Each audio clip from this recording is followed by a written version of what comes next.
Oh, you thought Gib was overrated? Yeah, let me introduce you to Slim Al-Bahar. Fun fact, if you add up the record of all of Slim's opponents, their record turns out to be 3-11. And that's if you count every win they've had and every fight they've had after they fought Slim. Another fun fact, did you know Slim couldn't knock out the guy that Swarms knocked out? Did you know Slim hates babies?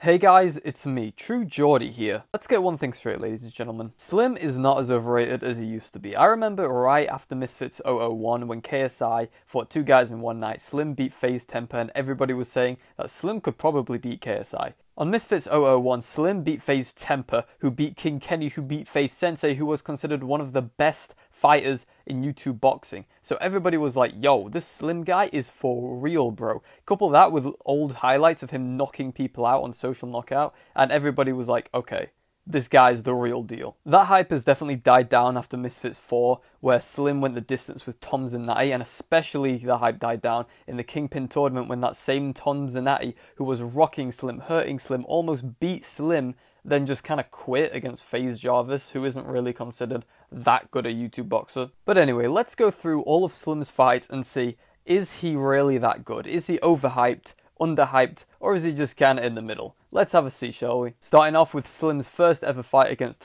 FuziTube. To start this fight, Fuzi does what a lot of amateur boxers do on their first ever fight when they have no idea what they're doing, and he just charges at Slim. He doesn't even really put his hands, he just charges at him to try and run him over like a bulldozer. It doesn't work because that's not how boxing works unless you're like very good like Andrea Ruiz. And Fuzi just gets clipped, jab, cross, jab, cross. He just can't get Slim because Fuzi just has really bad hand-eye coordination. Towards the later parts of this fight, Fuzi had just zero head movement. It was basically watching Slim do bag work, and he was just teeing off on Fuzi. Jab straight, just, that was it. Look at this. Oh my days. Fuzi was getting his ass beat, but you know, it is what it is.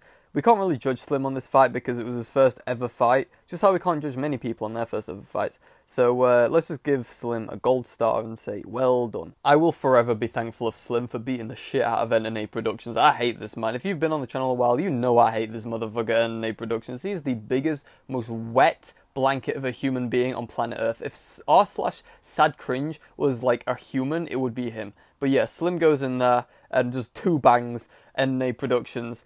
But, you know, here's the thing. NNA Productions was terrible. Even in the fight he had after this, he was awful. He was a terrible, terrible boxer. And Slim just went in there, bing, bang, bosh.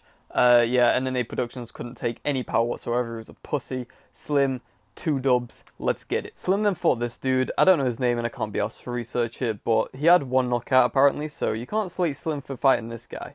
Here's the thing.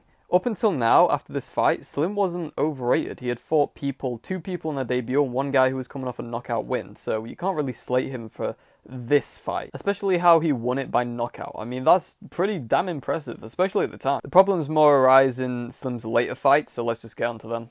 It started to get bad when Slim fought FaZe Temper. Here's the deal. Slim was a last-minute replacement against FaZe Temper. FaZe Temper was meant to fight Blueface, but hey, he didn't. So it is what it is. He fought Slim, and everyone expected Slim to go down because FaZe Temper was a master martial artist beforehand. He fought King Kenny, beat King Kenny, you know how it is. Like I said in the intro, FaZe Temper was the favourite for this fight, but Slim goes in, and he beats the shit out of Temper. But why did he beat the shit out of Temper? Well, Temper said himself that he actually just underperformed on the night, mainly because of FaZe Sensei's loss to King Kenny. And that's what caused him to lose. That's his words after the fight. Another reason, though, is FaZe Temper doesn't have the greatest chin on him. Let's be real. He fought KSI and Slim, and both times got knocked out within the first 2 rounds. Now, I'm not saying FaZe Temper is chinny, but what I am saying is that he can't take a hard punch. And all Slim really did was create exchanges and then finish them off. That's not, like, amazing boxing. But at the time, everyone was like, yo, this is crazy. So yeah, everyone overrated him. And this was around the point where people were saying that Slim could probably beat KSI. KSI should fight Slim next because he's better. Slim's the best YouTube boxer. I heard that being thrown around a few times. Yeah, this was where the overratedness really started to kick in. People really thought Slim was that guy. And then he fought Ryan Taylor. Yeah, this fight didn't do Slim too many favours. Yeah, he had a dominant performance, but, I mean, he went the distance with Ryan Taylor. And you mean, yeah, he was kind of fighting out of his weight class a little bit, and he did score a knockdown, and Ryan Taylor does have a big head. But like, come on, bro. The guy's basically 0-4, and you couldn't even put him down for good. I've said this before, but Ryan Taylor fights like a guy trying to get a burglar out of his house. He literally doesn't even box. He just like pushes his way into throwing a few jabs, and yet somehow he managed to stun Slim with a big right hook twice in the second round, and it's like, bro, what? Yeah, Slim did kind of beat the shit out of him though, but this wasn't a good look for him. But the fight that really did it was his against Tom Zanatti, where Tom Zanatti, with no ring experience, put work on Slim and almost beat him. The scores were 37-39 and a 38-39. Both guys were absolutely gassed by the end of the fight. Tom Zanatti gained a lot of respect from this fight, and people believed he was a very good YouTube boxer. Until the Kingpin tournament, where he literally just gave up against Jarvis. Like, what? Honestly, next for Slim, I would really like him to fight Jarvis. Either Jarvis or Gibb. Honestly, whoever wins the Kingpin tournament should fight Slim. I think that'd be a really good fight. But Jarvis especially, I think that's like a good match, especially since they both fought Zanetti. I think that's a very, very good match. And so is Gibb. I think Slim vs. Gibb, especially since they have similar records, would be fireworks. That could probably be main event on a Misfits card if Gibb actually decides he wants to fight a Misfits. Listen up, losers. I'm trying to get 1,000 subscribers, and right now I'm only on 350. So if you could subscribe right now, I would like literally lick your toes. Just kidding. I wouldn't do that. That would be harassment. And one final thing, guys, I'm officially launching my own boxing promotion. Yes, I'm officially launching my own boxing promotion. It's called Gen X. We're looking to host our first event later this year.